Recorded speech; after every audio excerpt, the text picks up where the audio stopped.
Condamné à 1 an de prison pour 2 agressions, dont 6 mois de surveillance électronique, Nicolas Bedos a décidé de partager un livre qu'il a dédié à sa fille, Joséphine.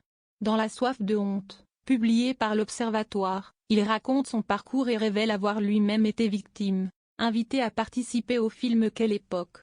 Le samedi 3 mai 2025, Nicolas Bedos a eu un échange tendu avec l'humoriste de l'émission sur le thème du consentement.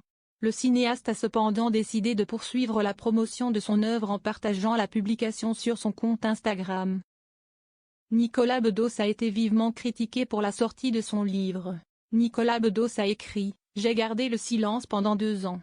2 ans de honte, de colère et de doute. J'ai reconnu mes erreurs et accepté ma douleur. Aujourd'hui, je raconte mon histoire.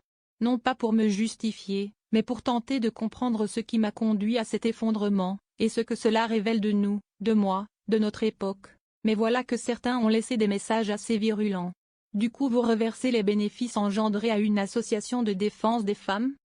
Il me semblerait juste de le faire, écrit un internaute, en faisant clairement référence à la séquence avec Paul de Saint-Cernin dans Quelle époque.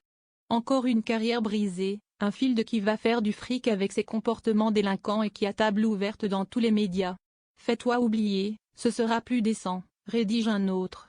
Face à tant de critiques, sa sœur, Victoria Bedos a décidé d'apporter son soutien à son frère.